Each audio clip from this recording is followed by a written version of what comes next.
Et tant que tu ne dis rien, tant que tu ne fais rien, tu subiras que les enfants du malin ont compris et font arriver sur terre. Alors, lève-toi et reprends le contrôle de la terre que Dieu t'a donnée.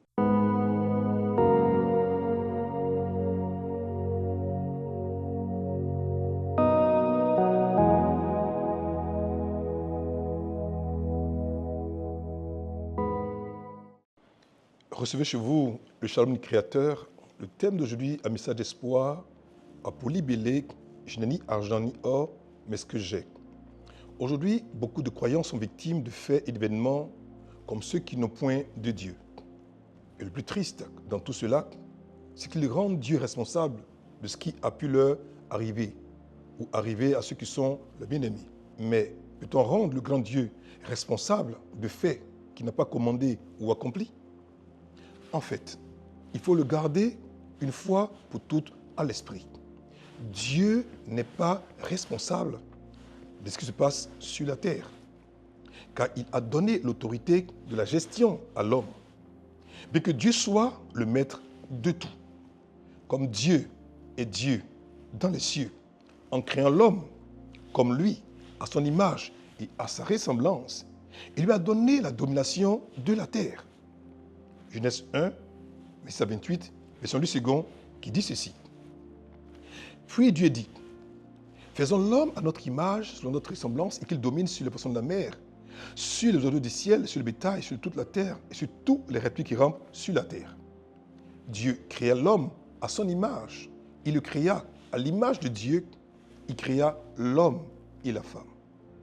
Dieu les bénit, et Dieu leur dit, soyez féconds, multipliez, remplissez la terre et l'assujettissez et dominez sur les poissons de la mer, sur les oiseaux du ciel et sur tout animal qui se meut sur la terre. Genèse 1, verset 28 a été donné au fils d'Adam et ce que Dieu dit et donne, il ne le révoque pas et ne le reprend pas. Cette vérité est accentuée en Psaume 115, 16, version Bible en français courant, qui dit ceci. Le ciel appartient au Seigneur, à lui seul, mais la terre, il l'a remise aux humains. De même que le Seigneur a donné la domination aux hommes, il leur a aussi remise la terre. La terre t'a été donnée. Que tu en sois conscient ou non. Et ton règne et ta domination ne peuvent s'exercer que sur terre, pas au ciel. De même qu'il y a un seul monarque du ciel, le Seigneur Jésus-Christ, il y a aussi un seul dominateur de la terre, c'est toi. Je reprends. De même qu'il y a un seul monarque du ciel, le Seigneur Jésus-Christ, il y a aussi un seul dominateur sur terre, c'est toi. En effet, Dieu a fait de toi, oui de toi, qui m'écoute aujourd'hui, un message d'espoir, le régent de la terre. Et tant que tu ne dis rien, tant que tu ne fais rien, tu subiras ce que les enfants du malin ont compris et font arriver sur terre. Très souvent, nous entendons ces phrases. Pourquoi Dieu ne fait rien? Qu'est-ce que Dieu attend pour agir? Où est Dieu pour laisser le mal prospérer de la sorte? Pourquoi j'ai crié à Dieu et Dieu n'a rien fait? Pourquoi j'ai prié Dieu et mon bien-aimé, mon mari, ma femme, mon enfant, mon père, ma mère, mon ami n'est pas guéri ou même est mort? Seigneur, où es-tu? Tu sais que je n'ai pas de force, je n'ai rien, je ne peux rien. Cette parole peut sembler très humble, mais savez-vous qu'elle n'est pas scripturaire et contraire à la parole de Dieu? En effet, les Écritures abondent dans ce que Dieu a donné son pouvoir et son autorité à l'homme pour dominer la terre. Matthieu 9, verset 8, verset 2, qui dit ceci. Quand la foule vit cela, elle fut saisie de crainte et elle glorifia Dieu qui a donné aux hommes un tel pouvoir. La version Semeur du même texte va plus loin et dit ceci, qui avait donné aux hommes un si grand pouvoir. Oui, pour toi, fils et fille du royaume de Dieu, que tu en sois conscient ou consciente ou non, que tu le sentes ou non, le grand Dieu qui t'a sauvé t'a donné un grand pouvoir.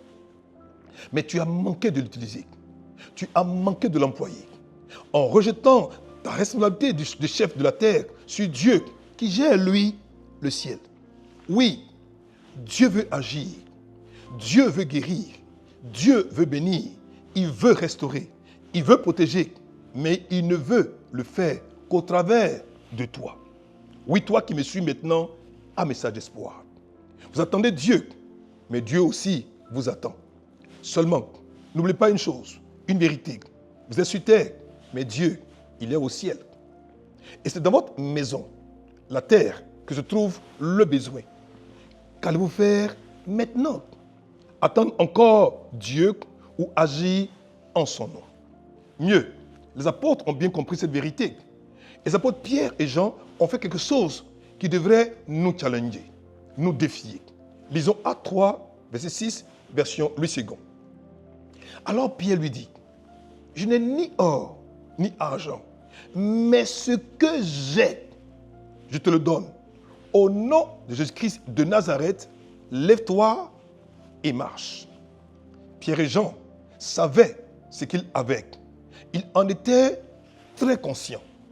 Dieu a donné sa puissance, mais il fallait un homme de foi pour l'activer. Seras-tu cet homme de foi? Seras-tu cette femme de foi? Ou vas-tu encore te cacher derrière cette excuse pourquoi Dieu ne fait rien?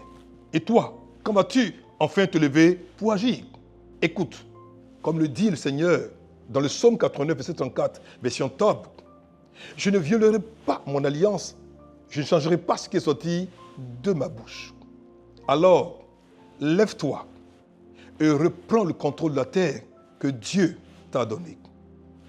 Alléluia.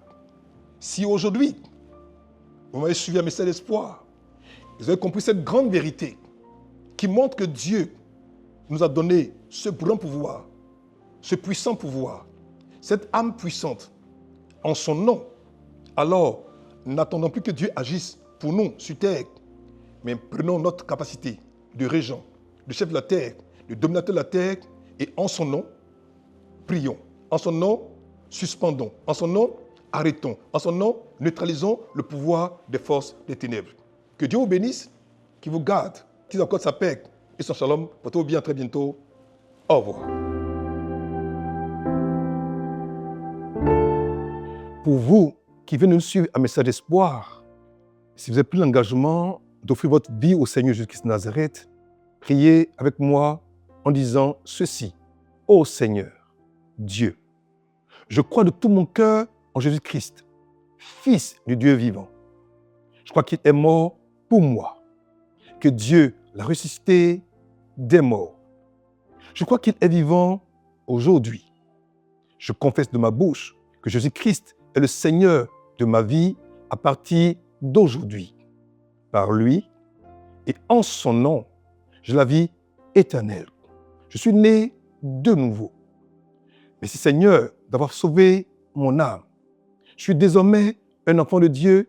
Alléluia. Si vous étiez chrétien et que pour une raison ou pour une autre vous êtes parti et qu'aujourd'hui, après avoir suivi un message d'espoir, votre cœur a été interpellé, votre âme a été touchée, que vous voulez revenir au Christ, alors priez comme ceci. Seigneur, je te prie de me fortifier.